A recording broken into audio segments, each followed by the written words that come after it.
It began in quiet simplicity. A small monastery stood under the patronage of the local bishop, who had ordained a young priest to guide its residents. The monastery was no grand abbey, but a humble dwelling, home to 4 nuns and their priest. For years, nothing of note disturbed their rhythm. Prayers rose, meals were shared, and silence cloaked their stone halls. But all of that changed with the arrival of a new sister. Her name was Marie. At first, she was a blessing, young, warm-hearted, and eager to join the order. The nuns embraced her quickly, and her presence was a welcome spark in a place where days bled into each other without change. Yet within weeks, something unsettling stirred. Marie's behavior grew erratic.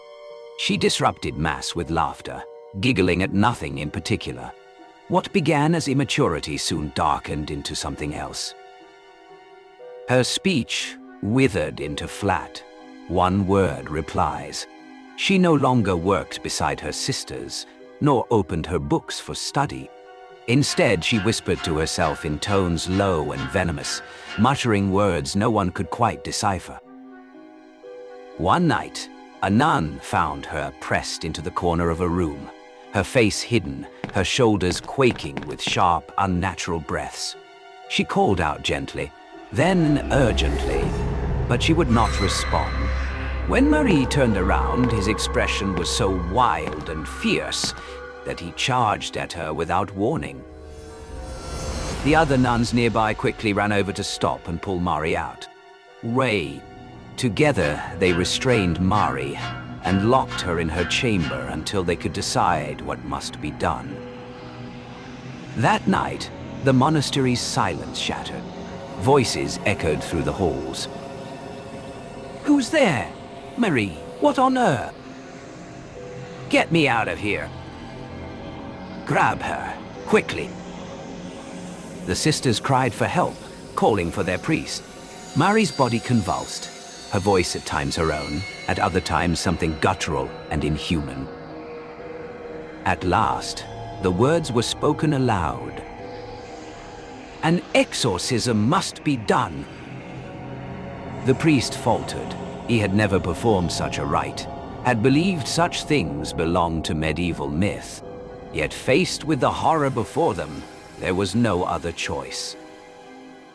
They bound Marie to the priest's bed and began with scripture, but the readings alone proved powerless.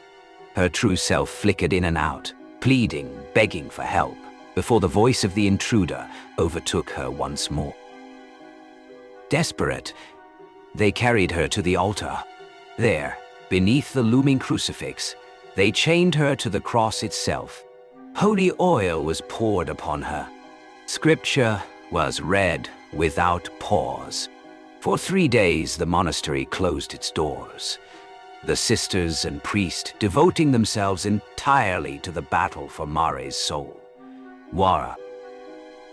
Her body was kept alive with water. Her screams echoed through the sanctuary. Some nights, it seemed the demon had triumphed, her body thrashing beyond human strength. Other times, her own voice returned, crying for salvation. Finally, on the 3rd day, she fell silent. Exhausted, the priest and nuns believed the ordeal finished. They summoned an ambulance to bring Marie to a hospital, fearful for her health after so much torment. But in the care of the doctors, Marie died. What followed was no longer a spiritual trial, but a worldly one. The priest and the 4 nuns were condemned for their actions, accused of cruelty and negligence. The law did not accept the explanation of possession. Each was sentenced to prison. And yet, Marie's family and many who had known her believed otherwise. They maintained that what happened was no madness, no simple illness, but something darker, a true possession. The story of Marie mirrors The infamous Târnăcu exorcism of 2005 in Romania. In that case, a nun named Marisica Irina Cornici was subjected to an exorcism led by Father Daniel Petru Corogianu and 4 Orthodox nuns. Accused of mistreating her, they were imprisoned following her death. The coroner claimed she died of an adrenaline overdose administered in the ambulance. But within the village and among her family, the belief persisted. She had been overtaken by a demonic force, and those who stood trial were not her tormentors, but the only ones who truly tried to save her. This is not a tale of good prevailing over evil. It is the story of how blurred that line can be, how faith can turn to desperation, how belief can clash with law, and how some truths are left forever in the shadows, unresolved.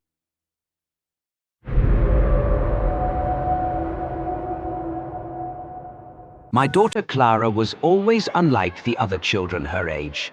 She was quiet, withdrawn, and had little interest in making friends. Whenever she brought someone home, they rarely returned a second time. Before long, Clara stopped being invited to anyone else's house altogether. She didn't care for television, the radio, or the pastimes that kept other kids busy. Books were the only thing she wanted. I regret to say I was too preoccupied to notice what she was actually reading. If only I had. When she entered her teenage years, Clara changed even more. She seemed detached from everything around her, uninterested in the world. And where she once devoured book after book, now she clung to just one, an old leather-bound Bible. At the time, I considered it a blessing. While my friends fretted about their daughters running wild or falling into trouble, I felt proud that mine was quiet, obedient, and devout. I believed those were the good days, before everything unraveled. It began one night when I couldn't sleep. As I rolled over, I noticed Clara in the doorway of my room. The lights were off, but I could clearly see her silhouette. She didn't move, didn't speak, just stood there. I called her name softly, then louder, but she gave no sign of hearing me. Uneasy, I got out of bed, switched on the light, and told her it was late and she needed to return to her room. Convinced she had been sleepwalking, I thought little of it. But it didn't stop. Night after night, I would open my eyes to find her there again, staring silently from the doorway. Not once did I see her approach. It was as if she simply appeared. At first, I roused myself each time to guide her back to bed. But after a week, I stopped. It unnerved me, yes, but I was tired and let her remain. I told myself it was harmless, though deep down, I knew it was anything but. Then came the night when everything shifted. I remember tossing in my sleep, trying to find comfort. I assumed Clara was in the doorway as usual, but when I sat up, the space was empty, only the door hung wide open. A chill crept over me as I walked the dark hallway to her room. What I found froze me in place. Clara was suspended in the air, 4 feet above her bed. A moment later, she drifted upward until she pressed against the ceiling, crawling across it as though gravity itself had turned against her. I ran. I dialed the church in desperation, calling until the priest finally answered. He insisted I bring Clara at once. By the time I reached her, she had fallen from the ceiling. But now she was vacant, an empty shell. She would not respond, not even when shaken. I carried her into the car, drove her to the church, and placed her in their care. The priests sprinkled holy water, and for a fleeting moment, Clara stirred. They placed her in the confessional, hoping to reach her. What she admitted there made my blood run cold. She confessed she had been practicing rituals, dark invocations drawn from the very book I thought was a Bible. Its cover had been a disguise. Inside, the words belonged not to God, but to Satan. Moments later, she slipped back into that lifeless state, and the priest confirmed what I dreaded most. My daughter was possessed. The exorcism began immediately. What followed was the most harrowing ordeal of my life. Clara thrashed and screamed with inhuman strength, her voice shifting between her own and something guttural, mocking. "The power of Christ compels you. Release this innocent soul," cried the priest. "I'll crush your throat and split your skull," the demon answered through her lips. "Clara, stop," I screamed. "Your daughter is already burning in hell," the voice hissed. The struggle raged for hours. Chairs splintered. Holy men were thrown to the ground, yet they persisted. At last, the demon relented, driven out by sheer force of prayer and will. Clara fell limp, free at last. The aftermath. But victory came at too great a price. Clara's body was ruined from the torment. Her heart, weakened by what she endured, could not hold out. Not long after her deliverance, she died. Every day since, I've carried the same guilt, that I did not pay attention sooner, that I did not take the strange book from her hands, that I let her stand in my doorway night after night. If only I had acted earlier, perhaps she would still be alive. This tale mirrors the real case of Clara Germana Selle, a young South African girl said to have been possessed in 1906. Accounts tell she spoke languages she had never learned, revealed secrets of strangers, hurled nuns aside with unnatural strength, and levitated several feet into the air. Witnesses described her screams as animalistic, her hatred of holy objects absolute. Two priests, Reverend Mansuetti and Reverend Erasmus, performed her exorcism, which lasted for 2 full days. At its end, the demon was expelled, and the girl was delivered. Whether history or legend, such stories endure as chilling reminders of how easily darkness can wear a familiar face.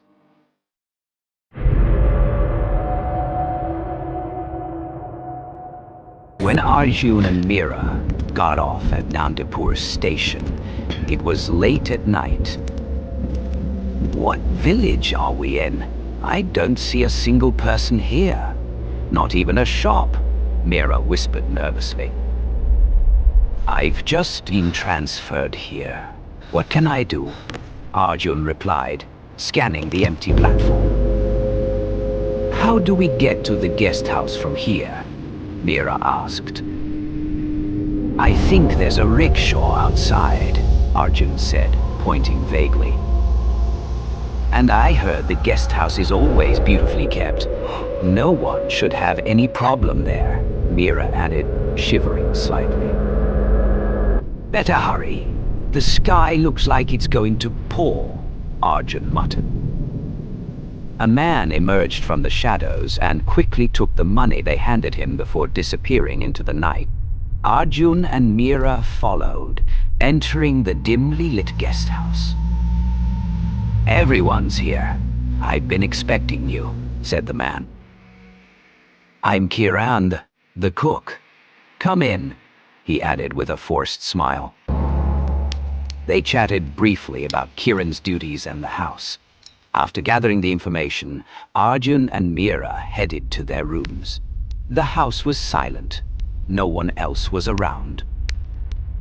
"Kiran Bhai, you're not staying overnight?" Arjun asked. "No, sir. I cook for guests and leave by 9 p.m. Kiran replied. How far is the market from here? Mira asked. Not too far. Just past your office, Kiran said. I don't I think we like should go there. shopping, especially fresh fish, Mira joked. Yes, you can buy some on your day off, but never bring anything from the cemetery, especially fish. There's a witch who lives there. She hates the smell of non-vegetarian food and loves chasing anyone who carries it. Kiran warned. Arjun remembered the rickshaw driver mentioning something similar, but he Something is dismissed not it as right here. village superstition. Days passed. Arjun settled into work, almost forgetting the warning. One evening, just as he was leaving the office, his phone rang. Arjun, Mira here, a voice said. Kiran's daughter-in-law went into labor. He couldn't cook, and there's nothing left at the guest house. No problem. I'll pick up everything from the market, Arjun replied. After shopping, he purchased a large rohu fish and hurried home, imagining Mira's delight. It's starting to rain. Walking all the way is going to soak everything. Better take the shortcut through the cemetery, he thought. Ignoring the warnings, Arjun took the deserted road near the cemetery. Strange, eerie silence surrounded him. Even the birds were absent.